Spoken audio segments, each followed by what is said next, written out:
আজকে অনেক দিন পর কলকাতাতে প্রচুর বৃষ্টি হচ্ছে, তার সাথে ঝড় হয়ে যাচ্ছে।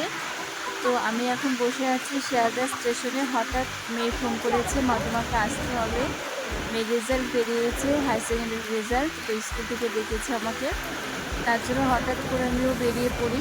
তো শিয়ালদা স্টেশন যখন আসি তখন দেখছিলাম প্রচণ্ড বৃষ্টি হচ্ছিল। আর অনেক দিন পর আজকে সেকেন্ড ডে, যেটা কলকাতায় বৃষ্টি হচ্ছে আজকে তার সেকেন্ড ডে। খুব খুব বিদ্যুৎ চমকাচ্ছিল আর জোরে হাওয়ার সাথে বৃষ্টি হচ্ছিল।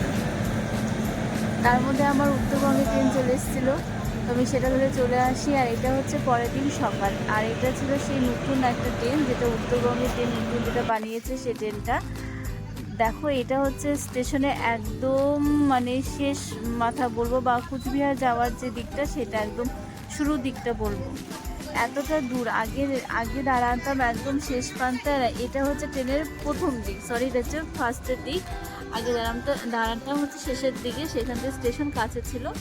আজ সকালে নেমে দেখি হঠাৎ এই অবস্থা, এত দূর দাঁড় করিয়ে দিয়েছে। আর এটা হচ্ছে স্টেশন, দেখা যাচ্ছে স্টেশন থেকে অনেকটা দূরে ট্রেন দাঁড়িয়েছিল। তো অনেকটা দূর বলে ভুল হবে, অনেকটা আগে ছিল ওটা লেডিস কামরাটা। নতুন উত্তরবঙ্গ যারা আসেনি তারা যখন আসবে একটু দেখে আসবে। আর এটা হচ্ছে সেই আমার শহর ফালাকাটা, যেখান দেখো দুই ধারে রাস্তা, বসন্ত, এত সুন্দর চারপাশে, এত সুন্দর মনোরম পরিবেশ, এত সুন্দর সুন্দর ফুল দেখতে দেখতে আমি বাড়ি যাচ্ছিলাম। খুব সুন্দর লাগছিল দেখতে, সবুজে ভরা। আর আমাদের এখানে বেশিরভাগ সময়টা খুব সবুজে ভরা থাকে, যেটা আমরা কলকাতায় দেখতে পাই না। কলকাতা বড় বড় সে অট্টালিকা, এত সবুজ, এত সুন্দর গাছপালা খুব কম দেখা যায়। যেদিকেই তাকাচ্ছি সেদিকেই বসন্ত বাহার মনে হচ্ছে, এত সুন্দর ফুল গাছগুলো। আজকে খুবই ভালো লাগছে, একটা অনেক দিনের একটা আশা ইচ্ছা আজ পূর্ণ হতে চলছে, যার জন্য মেয়ে আমাকে ডেকেছে। বাড়ি ফিরি, দেখা যাক কি হয়। দেখো কত সুন্দর লাগছে ফুল গাছগুলো দেখতে, এগুলো সব আমাদের বাড়ি যাওয়ার সময় রাস্তা দুধার দিয়ে পড়ছে।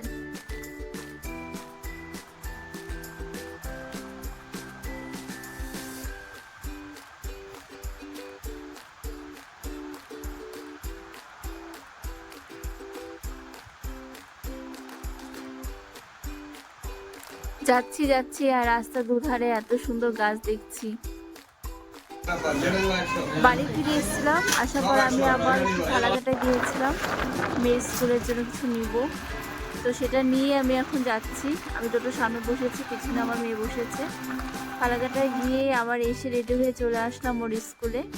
এটা হচ্ছে ভুটানীঘাট গার্লস হাই স্কুল, যে স্কুলে আমার মেয়ে ক্লাস 5 থেকে পড়াশোনা করেছে, আজ 12 কমপ্লিট করলো। চলো ভিতরে যাওয়া যাক। ইনি হচ্ছে এখন যিনি বডি, উনি হচ্ছে যিনি মিডিলে আছেন, উনি হচ্ছে আগে ছিলেন এই স্কুলে বডি, আর ইনি হচ্ছে এখন থাকেন। তো ম্যামদের নাম আমার মনে পড়ছে না ঠিক, কিন্তু দুজন ম্যামের সাথে দেখা হয়েছে, কিছু স্যার ছিল।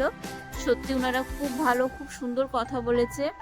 স্কুলে যে আগে বদ্দি ছিল, উনি কিছু বক্তব্য রেখেছে যেটা প্রত্যেকটা মেয়ের জন্য খুবই মূল্যবান, খুব মূল্যবান উনি কথা বলেছে। অল্পটু সময়ে মেয়েদেরকে আজ অনেক কিছু শিখিয়ে বুঝিয়ে দিয়েছে। তোমরা শুধু একটু শুনো উনি কী বলতে চাচ্ছে। প্রত্যেকটা মেয়ের জন্য এই মেসেজটা, শুধু ওই স্কুলের স্টুডেন্টদের জন্য না। ওনাকে সবাই প্রচণ্ড ভালোবাসত। দুজন বদ্দি পাশাপাশি দাঁড়িয়েছে। তো একজন হচ্ছে এখন, আর একজন হচ্ছে আগে যিনি ছিল সে ম্যাম আজকে সব স্টুডেন্টদের জন্য টিফিন নিয়ে এসেছিল। খুব হইচই করেছে, সবার সাথে প্রচুর কথা বলেছে, স্কুল ছেড়ে দিয়েছে, কিন্তু সেটা ভালোবাসার জায়গা। উনি মাঝে মাঝে এখানে আসে। আর ওনার একটা স্বপ্ন ছিল যে এই স্কুলে যাতে 12 ক্লাসটা হয়, তো সেটাই হয়েছে। চলো এখন শুনি ম্যাম। যদি না হতো তাহলে আরো কত পজিশন হোক, অনেক কাজ করেছে সংসারে। হঠাৎ করে আমরা ভাবি আমার প্রিয়জন লোক বোধহয় খুব ভালো, কিন্তু জীবনে কখনো কখনো কত ঝড় আসে। যেমন ওর বাবা খুব অসুস্থ, তাহলে এই হালটা টেনে নিয়ে যাচ্ছে কিন্তু মা। তাহলে তোমাদের শিক্ষিত হতে হবে, যে কোনো সমস্যা এলে তোমরা যেন সেটাকে হ্যান্ডেল করতে পারো। তারপরে একটু আর্থিক স্বাধীনতা তো লাগবে। এত লম্বা জীবনে তোমার কত শখ থাকতে পারে, সেই শখটা মেটাবে কি করে? কার কাছে চাইবে? সে দিতে বলে আজ তো দিলাম, কালকে তুমি নিলে না, আজকে আবার চাইছো, তখন মনটা কি বলে? তোমার কিন্তু আরো চাহিদা, আরো চাহিদা তোমার, হ্যাঁ। কারণ আমাদের এগুলো সত্যি বাস্তব সত্যি। আমরা বাবা মাকে ছেড়ে আসি, ওখানে আমাদের আপনজনরা থাকে, তাদের ভালো মন্দে আমাদের একটু এগিয়ে যেতে ইচ্ছে করে, কিন্তু সংসারটা এরকম না, মনে হয় যে খুব ভালো, যে এই একটা স্বামী পাবো, এরকম একটা বন্ধু হবে। বন্ধু হওয়া খুব কঠিন জিনিস, খুব কঠিন জিনিস। সেই হিসাবটা রাখতে হবে। নিজ পায়ে দাঁড়াতে হবে।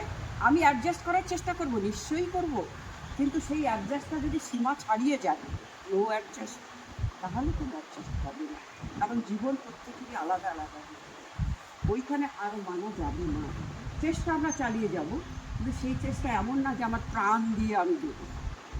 তো সেই জন্য নিজের পায়ে দাঁড়াতে হবে, যে যেটাতে ভালোবাসছো, যেটাতে তোমাদের মনে হচ্ছে সেটা নিয়ে করো।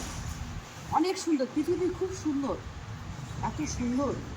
রবীন্দ্রনাথ, এই যে আমরা রবীন্দ্রনাথের মাস চলছে, রবীন্দ্রনাথ অনেক দুঃখ কষ্ট করে এত গান কবিতা লিখেছে না, তার মধ্যে প্রত্যেকটার মধ্যে এত দুঃখ কষ্ট আসলে কীভাবে তার উত্তরণ ঘটাতে হবে। তো সুতরাং এই রবীন্দ্রনাথের বই পড়ো, বড় বড় জীবনী পড়ো, দেখবে যে প্রত্যেকে যারা বড় হয়েছে তাদের লড়াই করে বড় হয়েছে। তো সুতরাং মেয়েদের জীবনটা এমনিতেই লড়াইয়ের, সুতরাং তোমাদের অনেক বড় হতে হবে, নিজ পায়ে দাঁড়াতে হবে, আর্থিক স্বাধীনতা অর্জন করতে হবে, কিন্তু সেটা স্বেচ্ছাচারিতা দিয়ে না, আমার যেখানে মন চাইলো এমন ড্রেস করলে সেটা আমরা হয়তো সেই ব্যাপারে অনেকভাবে সুতরাং আমার বিশ্বাস আমার মেয়েরা খুব খুব খুব খুব ভালো, এটাই আমার জীবনের একটা সার্থকতা। এই যে আমি ছুটি এসেছি, আমার শরীর তেমন কিছু ভালো নয়, আমি পরশু দিনই কলকাতায় যাবো, আবার ওই যে ইয়েতে, আমি তো 6 মাস পর পর ওই যে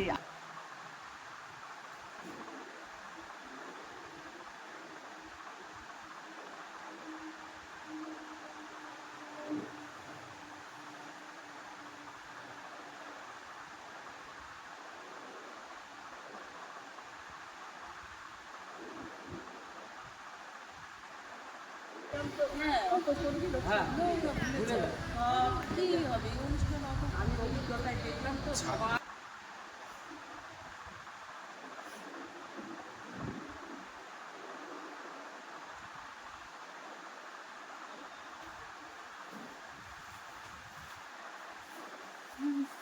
এই কথাগুলো ম্যাম প্রত্যেকটা স্টুডেন্টকে বলেছে, প্রত্যেকটা মেয়ের উদ্দেশ্যে বলেছে।